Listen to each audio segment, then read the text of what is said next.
Hola, ¿qué tal? Te saluda Miguel Jordán, soy uno de los pastores de Iglesia, Comunidad, Vida, y quisiera compartir contigo un mensaje de la palabra de Dios en este tiempo. Y como podrás haberte dado cuenta ya, estamos en épocas decembrinas que para nosotros significa Navidad. Y más que una celebración en sí misma, nosotros recordamos algo muy importante, que Dios se hizo carne y habitó entre nosotros. Y ese Dios vino a morir por ti y por mí. Así que quisiera comenzar una nueva serie de mensajes compartiendo contigo un poco acerca de esta enseñanza en particular de las Escrituras. Vamos a estar visitando algunos textos bíblicos, así que te invito para que tengas tu Biblia delante de ti, abierta, y que puedas buscar junto conmigo lo que dice la palabra de Dios. Quisiera comenzar este mensaje aludiendo a una de las historias tal vez más tristes en cuanto al nacimiento de Jesús. Esta se encuentra en Mateo capítulo 2, verso 16. Ahí se nos dice: Herodes, al verse burlado por los sabios, se enfureció en gran manera y mandó a matar a todos los niños que había en Belén y en todos sus alrededores, de 2 años para abajo, según el tiempo que había averiguado de los sabios. Algunos consideran que tal vez fueron una docena. Otros creen que podían haber sido entre 15, no más de 20. Y conocer este cálculo no significa hacer menos la asesina acción del perverso y sanguinario rey Herodes. De hecho, el mismo autor de esta biografía centrada en Jesús, Mateo, quien era un meticuloso contador, un empleado de oficina, decidió no incluir este cálculo, aunque muy seguramente lo pudo haber conocido en su investigación. Esto se debió a que él tenía como interés principal relatarnos el por qué el rey Herodes hizo algo tan terrible como mandar a matar a todos los niños de una aldea, de un pueblo. Y para conocerlo, regresemos un poco a Mateo capítulo 2, versos 1 y 2. Dice así: Después de nacer Jesús en Belén de Judea, en tiempos del rey Herodes, unos sabios del oriente llegaron a Jerusalén preguntando: ¿Dónde está el rey de los judíos que ha nacido? ¿Dónde está el rey de los judíos que ha nacido? Herodes sabía que el trono que ocupaba era realmente una usurpación. Por nacionalidad, Herodes no era ni siquiera judío. Por lo tanto, al enterarse de que alguien había nacido, y esta persona era el rey de los judíos, según aquellos hombres lo habían dicho, aquí nosotros vemos que Herodes concluyó que un descendiente, no solo de Abraham, sino del rey David, había nacido. Ahora, Herodes descubrió por lo menos parcialmente lo que C.S. Lewis dijo hace muchos años atrás. Él dijo: el cristianismo es el relato de que el rey legal ha desembarcado, aunque pudiera decirse que disfrazado. Una vez más, la fe cristiana se trata de que el rey del universo, el rey legítimo de toda la creación, ha venido a este mundo, ha venido a su creación, nos ha visitado, pero de forma disfrazada.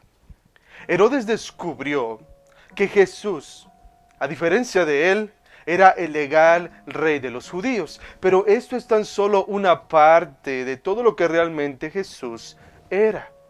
El disfraz de niño, el disfraz de este niño que nació, cubría algo mucho más vasto y amplio que ser simplemente el legal rey de los judíos. ¿Qué quiero decir con esto? Jesús realmente era el rey de los judíos, pero eso que Jesús hizo, encarnarse, ser ese niño, cubría algo más. Era un disfraz que cubría algo mucho más grande, mucho más amplio. Algunos han dicho que en la Biblia encontramos 280 nombres o títulos para Jesús a lo largo desde el Génesis hasta el Apocalipsis. Otros un poco más conservadores dicen que hay 79 referencias a Cristo. 79 formas de llamar a Jesús, a nuestro Señor, al Hijo, al Verbo. 79. Ahora, ¿por qué son importantes los nombres o los títulos? Porque estos proporcionan información sobre la persona de Jesús, la obra de Jesús y la forma en que las personas, tú y yo, nos identificamos y nos relacionamos con Él. Por eso los nombres son tan importantes. Ahora bien, de entre estos 280 o estos 79 nombres o títulos, hay uno en particular que encierra todos los otros. Hay uno en especial que abarca a los demás, que le da significado y sentido. Y ese nombre es Emanuel. Como en el capítulo 1 de Mateo, nosotros encontramos esa profecía que dice: llamará su nombre Emanuel, que traducido significa Dios en medio de nosotros. Sé que la traducción de Mateo capítulo 1 de tu Biblia dice Dios con nosotros, pero el sentido más específico es Dios en medio de nosotros. Así que disfrazado de niño, no solo se encontraba el rey de los judíos, o aquel que salvaría al pueblo suyo de sus pecados. No, en el sentido más literal, disfrazado en aquel niño estaba Dios en medio de nosotros. Es por eso que hoy quisiera comenzar contigo una miniserie de mensajes acerca de este tema.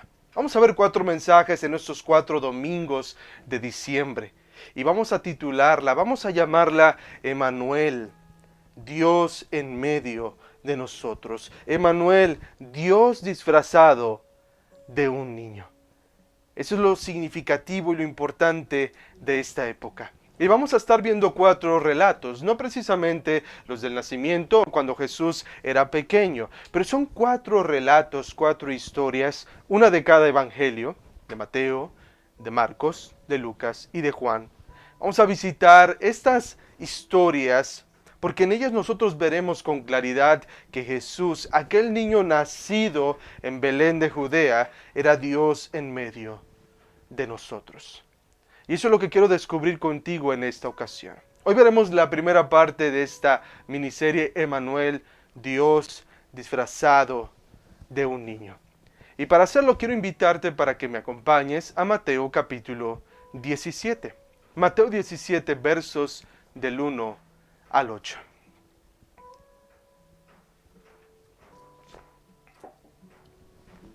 Vamos a estar viendo esta historia a detalle. Y me gustaría que me acompañaras poco a poco ahí. Pero antes, tú sabes, necesitamos entrar en contexto.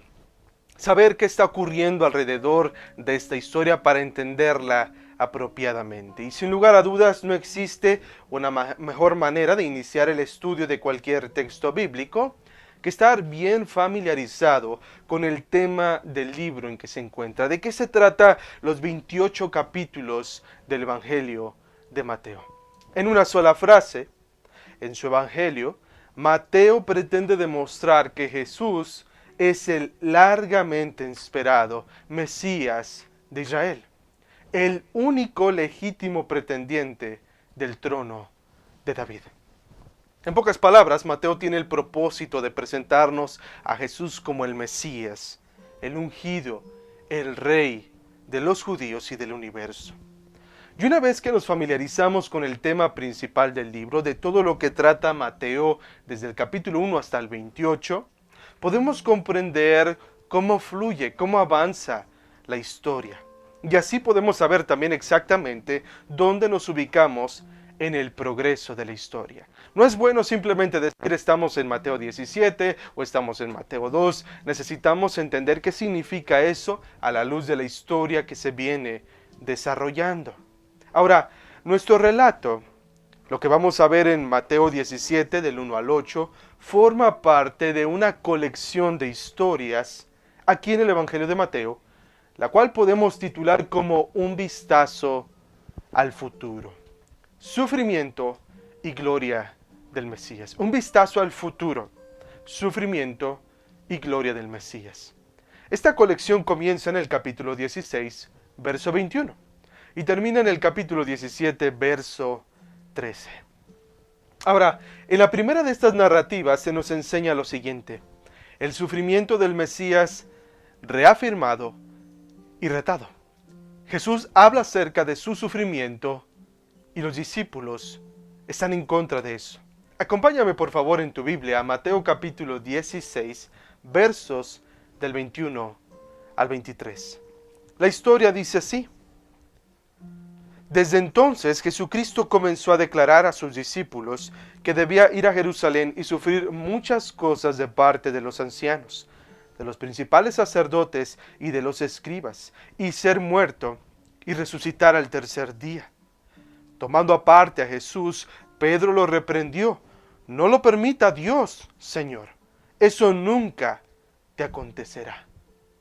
Pero volviéndose, él dijo a Pedro: Quítate delante de mí, Satanás. Me eres piedra de tropiezo, porque no estás pensando en las cosas de Dios, sino en las de los hombres. La historia avanza, y la narrativa que le sigue inmediatamente nos enseña la lealtad de los discípulos al Mesías y sus consecuencias. La lealtad de los discípulos al Mesías y sus consecuencias. Versos 24 al 28. Entonces Jesús dijo a sus discípulos: Si alguien quiere venir en pos de mí, niéguese a sí mismo, tome su cruz y que me siga. Porque el que quiera salvar su vida la perderá, pero el que pierda su vida por causa de mí, la hallará. Pues ¿qué provecho obtendrá un hombre si gana el mundo entero, pero pierde su alma? ¿O qué dará un hombre a cambio de su alma? Porque el Hijo del Hombre ha de venir en la gloria de su Padre con sus ángeles, y entonces recompensará a cada uno según su conducta. Verso 28.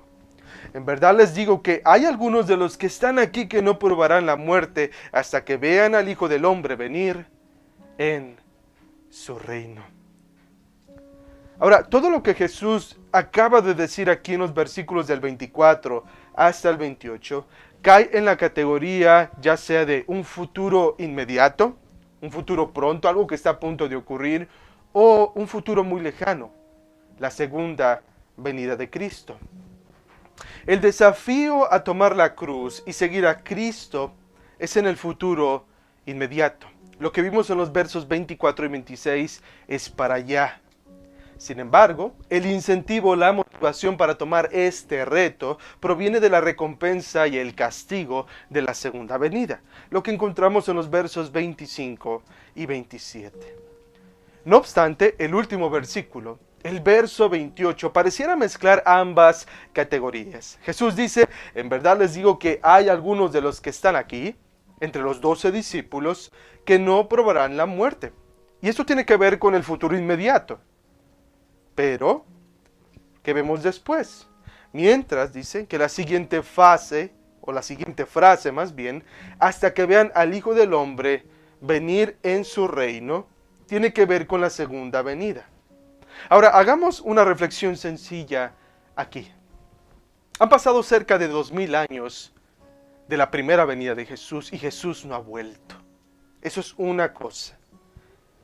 Y lo segundo es que ninguno de los discípulos, de los 12 discípulos, vivió más allá del primer siglo. Entonces, ¿qué significaban las palabras? En verdad les digo que hay algunos de los que están aquí que no probarán la muerte hasta que vean al Hijo del Hombre venir en su reino. ¿Qué clase de promesa estaba haciendo Jesús y cómo fue posible que algo de la segunda venida pudiera tener lugar en un futuro inmediato? ¿Qué clase de promesa está haciendo Jesús aquí? La respuesta a estas preguntas la encontramos haciéndonos una pregunta más específica. Y es la pregunta: ¿cómo será la segunda venida de Cristo? ¿Cómo será la segunda venida de Jesús? Él mismo responde esta pregunta en el verso 27. Acompáñame, el verso 27 dice: el Hijo del Hombre ha de venir en la gloria de su Padre. El Hijo del Hombre ha de venir en la gloria de su Padre. Así es como va a ser la segunda venida de Jesús. Y aunque regularmente este término gloria se usa con el sentido de reputación, a Mateo le gusta utilizarla más con el sentido de resplandor o esplendor. Cuando Jesús habla, o cuando vemos en Mateo capítulo 4, que Jesús está en la tentación y llega Satanás a ofrecerle el reino del mundo y toda su gloria, todo su esplendor, nosotros nos damos cuenta de eso. También en Mateo 6, cuando Jesús habla de que ni Salomón se pudo vestir con tanta gloria como las flores del campo, habla acerca de ese esplendor. Así que cuando se usa con referencia a Dios, este término gloria significa, pon mucha atención, la luz o brillo que rodea a Dios al manifestarse a sí mismo en su creación.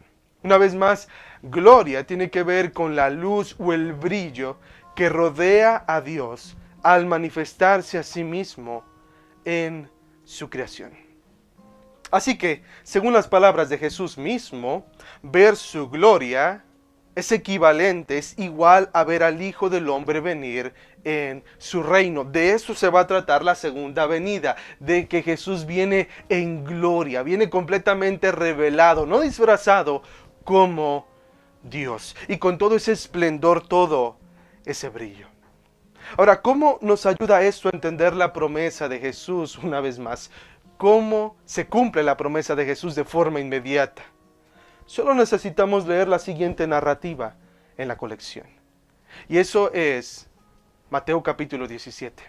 Así que acompáñame a leer los versos 1 y 2. Solamente a leerlo, vamos a irlos explicando más adelante.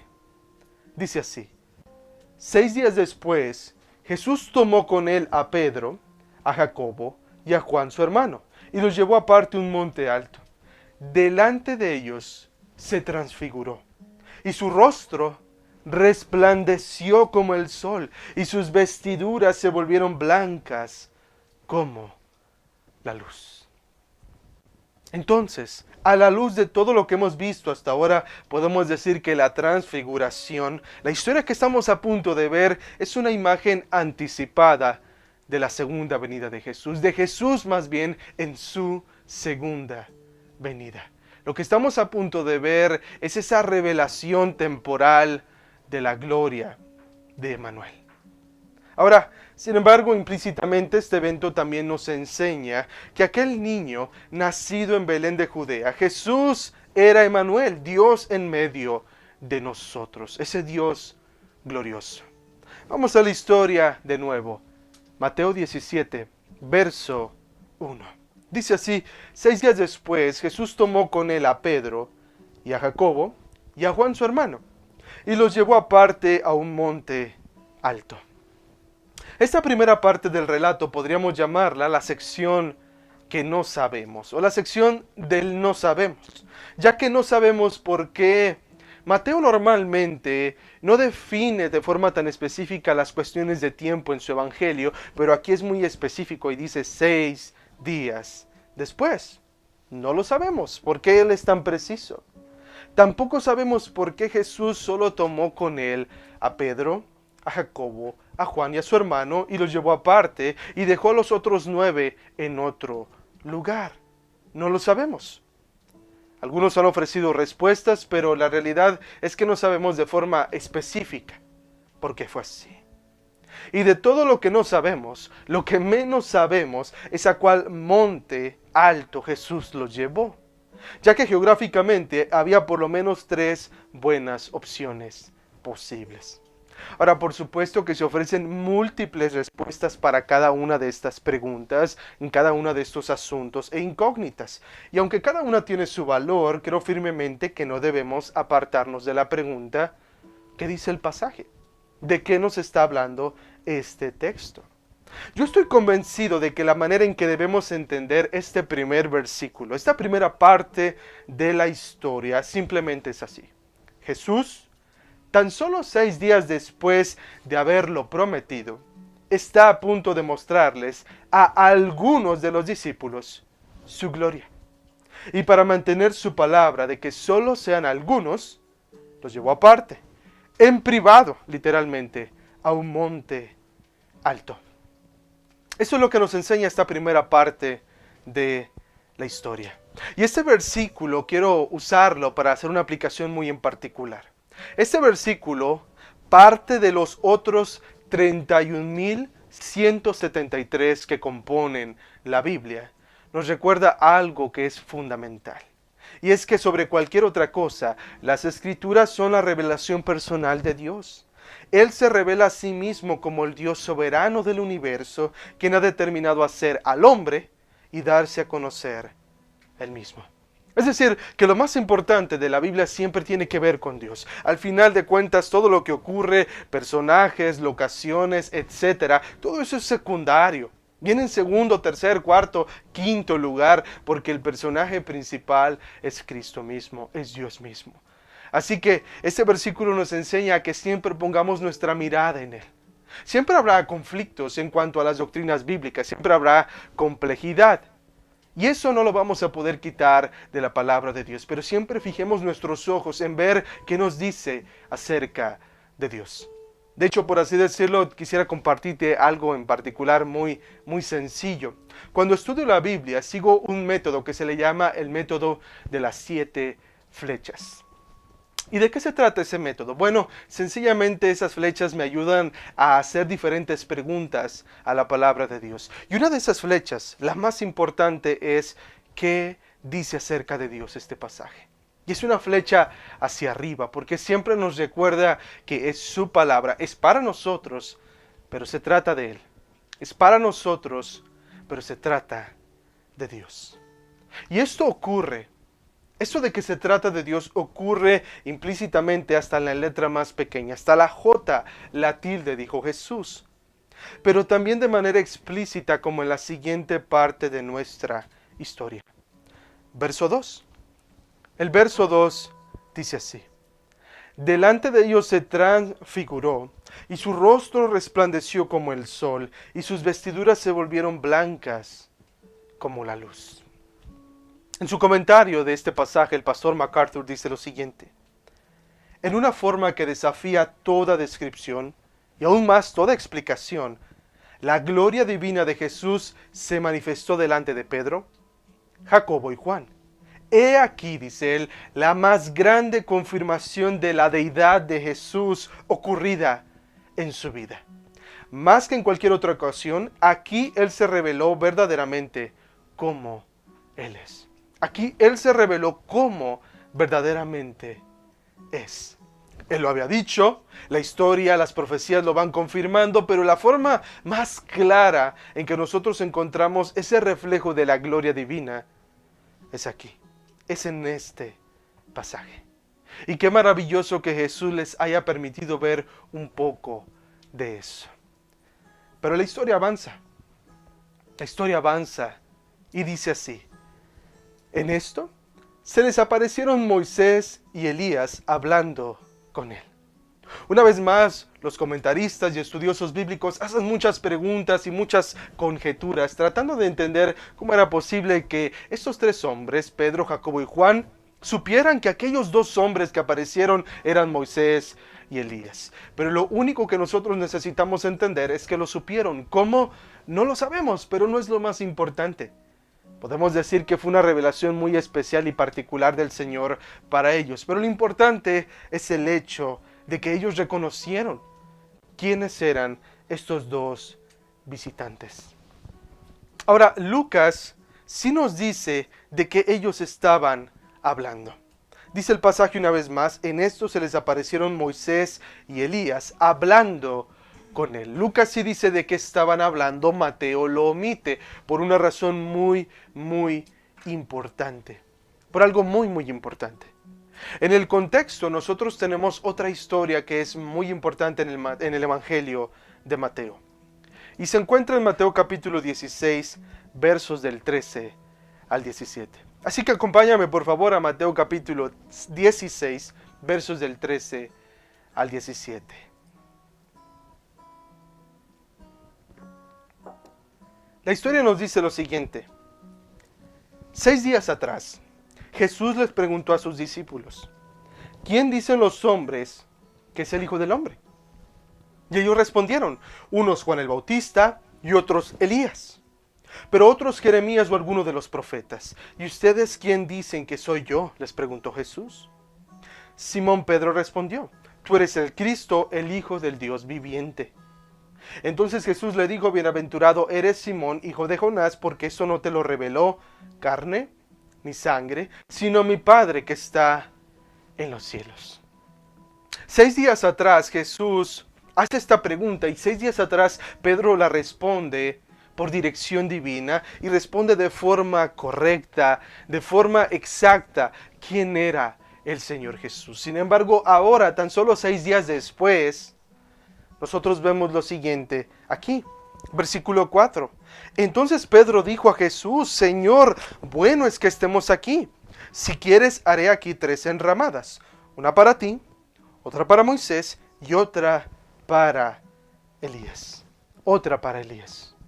La gran mayoría de los intérpretes bíblicos se enreda en asuntos demasiado complicados para intentar explicar esta reacción del apóstol Pedro ante la aparición de Moisés y Elías. Casi todos consideran que la reacción de Pedro fue equivocada porque al proponerle al Señor hacerle una enramada, una casa de campaña, él estaba intentando una vez más interrumpir su misión de ser muerto y resucitar al tercer día. La mayoría de los comentaristas dicen el problema de Pedro es que le dijo a Jesús, Señor, te voy a hacer una casa de campaña para que te quedes aquí y no tengas que ir a Jerusalén a morir. Lamentablemente, eso sí ocurrió en una historia que leímos atrás cuando lo toma aparte y le dice, Señor, que eso no te ocurra, por favor. Pero aquí el punto es distinto, el problema es algo diferente. Más bien, la proposición de Pedro fue inapropiada debido a que estaba igualando al Mesías con Moisés y Elías. El problema aquí de Pedro no fue que intentó detener a Jesús, como muchos dicen, sino que igualó a Jesús con Moisés y Elías. Y para cualquiera de nosotros, para cualquier ser humano en este mundo, en esta tierra que haya existido, que exista o que existirá, que se nos compare con alguno de estos hombres es algo sorprendente, maravilloso. Que alguien te diga a ti que eres como Pablo, que eres como Bernabé, etcétera, es un halago. Pero cuando se trata de Cristo, el Hijo del Dios viviente, el Mesías, Emmanuel, eso es algo completamente imperdonable. Ahora, ¿cómo sabemos que esta conclusión es la correcta? Por lo que sigue a continuación en la historia. Verso 5. Mientras estaba aún hablando, una nube luminosa los cubrió, y una voz salió de la nube diciendo, Este es mi Hijo amado, en quien yo estoy complacido, óiganlo a él. Una vez más, escucha esta voz. Mientras estaba aún hablando, una nube luminosa los cubrió, y una voz salió de la nube diciendo, Este es mi Hijo amado, en quien yo estoy complacido. Óiganlo a él. Óiganlo a él. Esta declaración probablemente te suene familiar.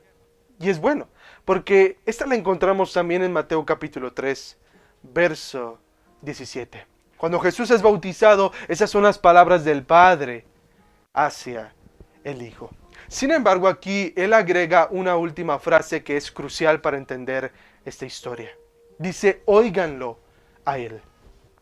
Óiganlo a él. Y esto no es una referencia general o amplia o vaga de parte del Padre diciéndole a estos 3 discípulos, háganle caso a mi hijo. No, él estaba aludiendo a Deuteronomio capítulo 18, verso 15. Ahí nosotros encontramos esto. Deuteronomio capítulo 18, verso 15. Un profeta de en medio de ti, de tus hermanos, como yo, dice Moisés, te levantará el Señor tu Dios. A Él oirán. A Él oirán. Esta referencia es sumamente clara. Dios está diciendo a través de esta referencia sencilla pero importante lo siguiente. Jesús no es uno entre iguales.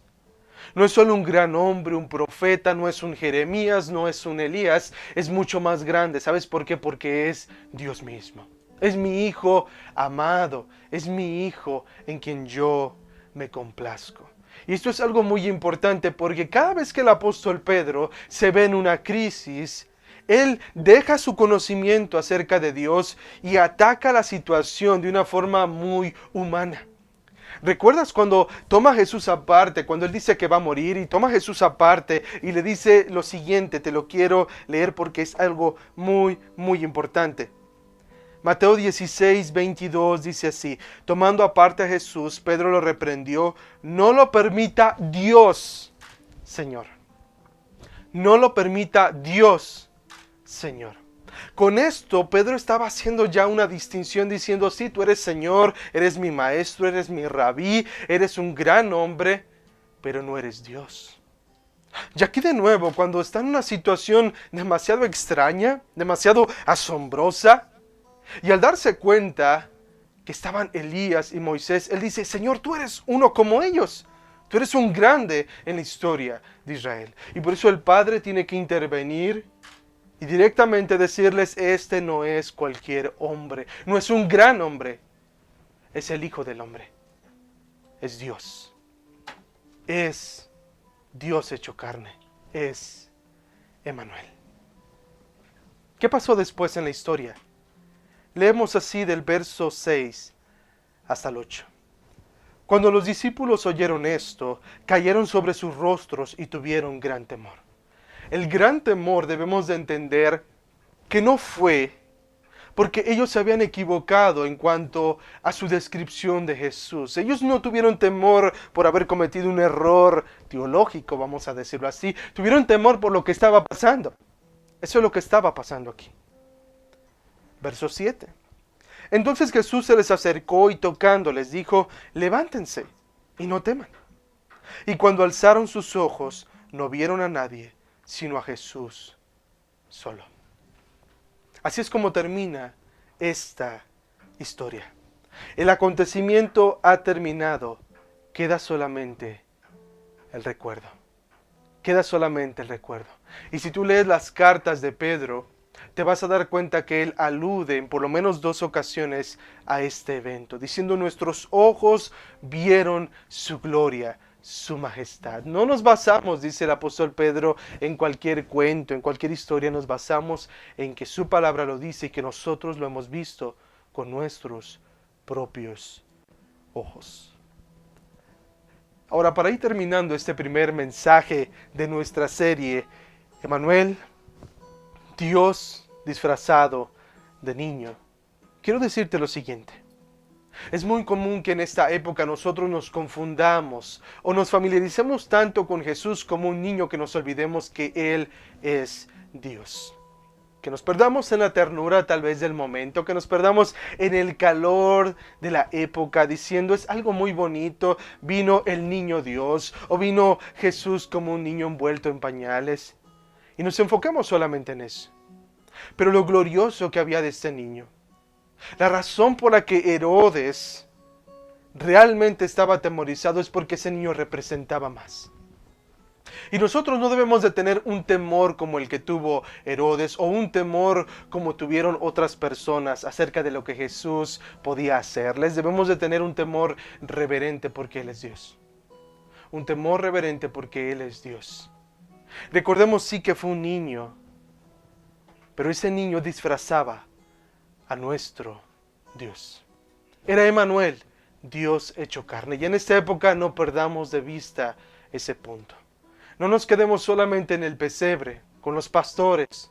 No nos quedemos solamente cuando es presentado en el templo. Veámoslo como realmente es, como nos dice esta historia de la transfiguración, ese Dios glorioso, majestuoso, nuestro Señor y Salvador. Oremos. Gracias, Señor Jesús, porque, como dice Filipenses capítulo 2, humildemente tú tomaste esa decisión de venir a tomar esta forma humana. Y no solamente apareciste, Señor, como alguien adulto y ya listo para morir, Tuviste que pasar todo el proceso que nosotros también pasamos, Señor. Tuviste que nacer, tuviste que crecer para después morir. Y te agradecemos, Señor, que te hayas disfrazado porque, aunque las personas, Señor, nosotros mismos a veces no te apreciamos como eres, tu palabra, Señor, e historias como la transfiguración nos recuerdan quién realmente eres tú. Que no solo fuiste un gran hombre, que no solamente hiciste grandes cosas, no solo llegaste a la talla de un profeta, de un gran maestro, sino que eres Emmanuel, Dios con nosotros. Gracias, Jesús. Gracias te damos a ti, Padre. En Jesucristo. Amén.